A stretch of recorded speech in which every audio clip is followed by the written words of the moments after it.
Hello again. Okay, I'll put on after I put my honey on and my olive oil and I let that sit. It's been about an hour. I got busy doing some stuff, so it's been about an hour. I let it sit. I put my hair up in a pillowcase, and I don't have a hair dryer, so anymore. Thing tore up, so I didn't do what I wanted to do. And my trusty Target bag. Alrighty.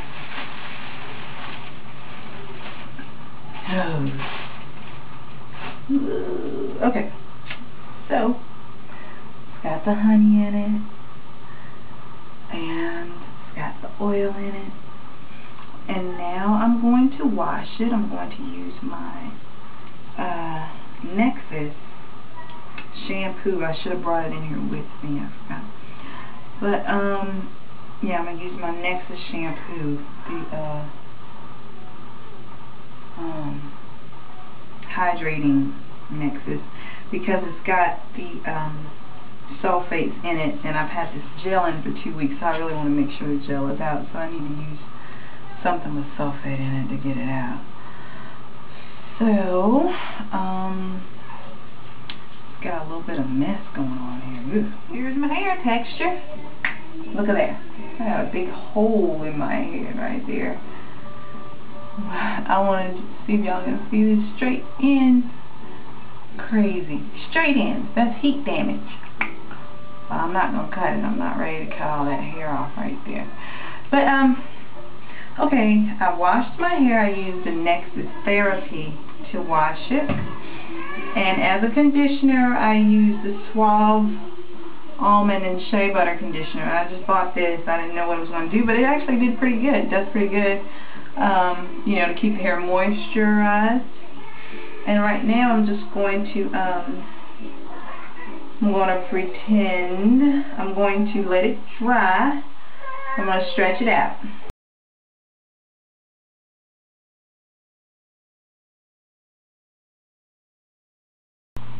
Good morning.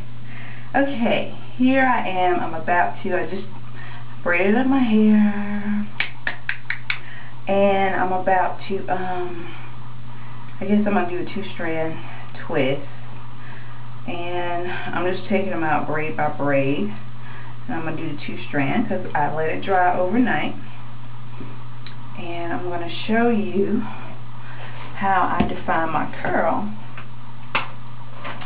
with Echo Styler. This is a number 10, and I'm assuming that's why it held so good the last time, was because it was a number 10. But it really, even though it was very crispy, it was pretty soft when I would put the shea butter in or whatever. It would soften it right up. So it was crispy. It stayed just the way I wanted to. But anyway, so last night I let my hair dry before I actually finished putting it in the braids, and boy oh boy.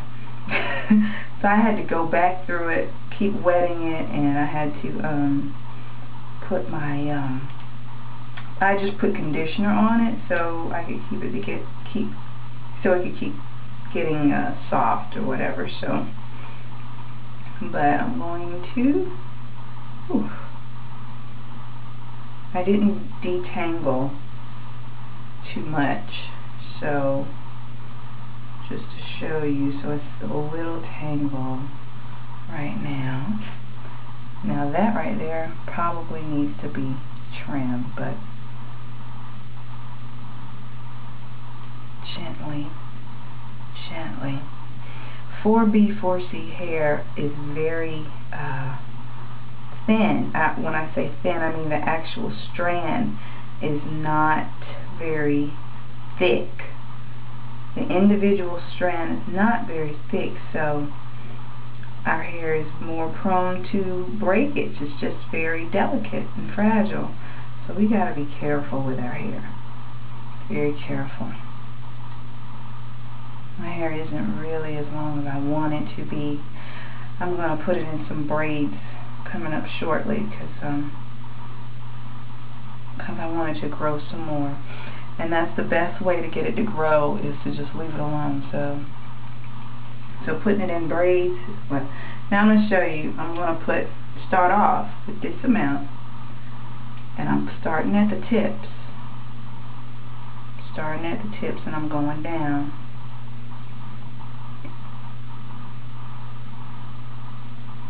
Starting at the tips, I'm going down, so I'm getting a little more as I go up, further up. This is just basically how you define the curl for 4B, 4C hair, because we have more of a wave pattern, more so than a curl pattern. Look at there, you see how the tips just kind of rolling up? Guys, I do not separate the hair. You know why? Because it separates itself. You see that? It separates itself. It kind of glues together. You know, you let the hair do what it's going to do. Let it do what it's going to do on its own. And see how it separates? And check out, see how I'm going flat? I'm flattening it out. Flattening it out. Got quite a bit of product on it now, but too much product is not going to hurt your hair. Alright, see it separating on its own? You do not have to do all that raking and pulling that we do, and separating it and brushing it and all that stuff, because it's going to do it on its own. And after it's close to getting dry, then you can start to separate it a little bit. And I guarantee you're not going to have much damage, but it's separating on its own. And I just let it stay there. I let it do what it's going to do.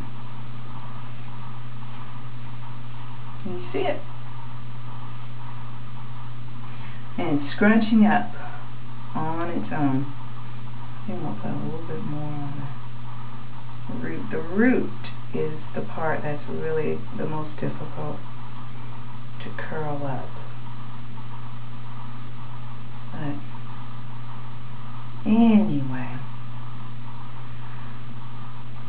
see it curling? And this, and I do it dry. I started stretched, have the hair already stretched out, because if you start with it wet, it's going to crunch up. Like, I'm going to put some pictures on here and show you the differences between starting it. I'm going to go ahead and separate that because I don't like that look. But, and also, if you don't separate it too, it helps it to stay elongated a little longer too.